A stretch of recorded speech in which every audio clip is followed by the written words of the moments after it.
Welcome to the Cafe of Dreams, life made to order, where we're serving up the life you would love and all the financial and personal success that goes with it. Hi, my name's Lynn Kitchen. I'm your host, but I'm no conventional chef, and this is no conventional kitchen. Welcome to the kitchen inside the Cafe of Dreams. This is where we're making the impossible possible for you, because that's what we do. And I love the smell of exciting possibilities cooking up. You know, I consider this a sacred place, and so when I walk in here, I come alive, because this is where the pot gets stirred. And I love helping people just like you to cook up your dreams.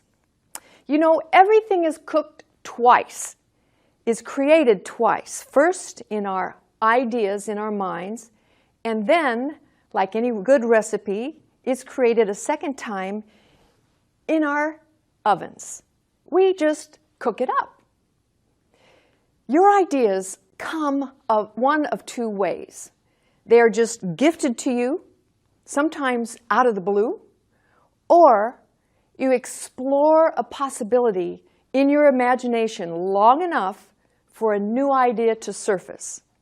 You see, ideas are the beginning points of all fortunes, the product of our imagination.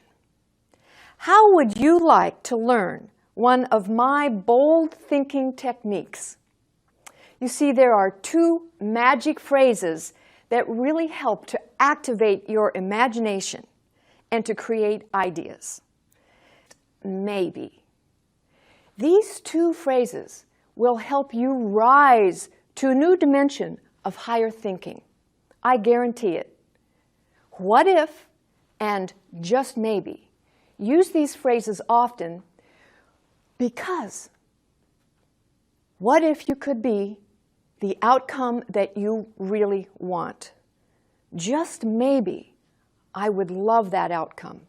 Exploring the concepts of your mind and using your imagination as the seat of your genius. And that will move you into your dreams. Napoleon Hill, in one of his famous books, Think and Grow Rich, told a story about imagination and the power of ideas.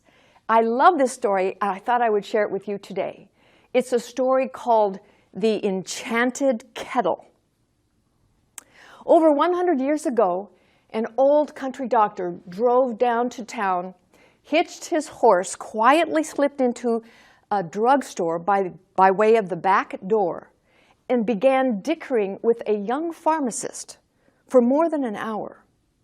Behind the prescription counter, the old doctor and the pharmacist talked in low tones, and then the doctor left, and he went out to his horse and buggy at the time, and he brought back a large, old-fashioned kettle and a big wooden paddle used for stirring the contents of the kettle.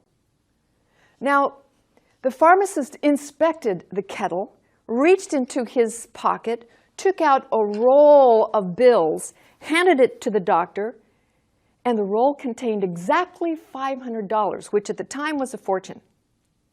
And the pharmacist entered his entire life's savings into the doctor's hands. And the doctor handed over to him a small slip of paper on which was written a secret formula. The words on that small slip of paper were worth a king's ransom. But not to the doctor. The words on that paper were needed to start the kettle to boiling. But neither the doctor nor the pharmacist at that time knew what a fabulous fortune that there was destined to be flowing from this kettle. The old doctor was just glad to sell it for $500, the money he would use to pay off his debts and give him freedom of mind. And the pharmacist was taking a big chance by staking his entire life savings on a mere scrap of paper and an old kettle. But what the pharmacist really purchased was an idea. The old kettle and the wooden paddle and a slip of paper, they are actually incidental. The real magic in that kettle began to take place after the new owner mixed in an ingredient of which the doctor knew nothing. Now, as you're listening to this story, see if you can guess what that ingredient was that the pharmacist mixed in. You see, the pharmacist had failed at inventing drugs, which he was trying to do, and he asked himself these questions. What if I could brew up a beverage that the new popular social gathering spots of the day, the soda fountain, would wildly purchase? Just maybe I could advertise it, and I could name it the pause that refreshes. Let us take a look at the vast fortunes that this kettle produced. It has paid and still pays huge fortunes to men and women all over the world who distribute the contents of this kettle to millions of people. The kettle was replaced, of course, over the years by huge commercial vats whose ingredients included the world's largest consumption of sugar, thus providing jobs of permanent nature to thousands of men and women engaged in growing sugar cane and in refining sugar around the world. This kettle filled annually millions of glass bottles, providing jobs to huge numbers of glass workers, and this kettle gives employment to millions of employees worldwide. This old kettle converted a small southern town into a business capital of the world. Yes, Atlanta, Georgia, where it now benefits directly and indirectly every business and practically every resident of that city. This old kettle did other marvelous things throughout the years too.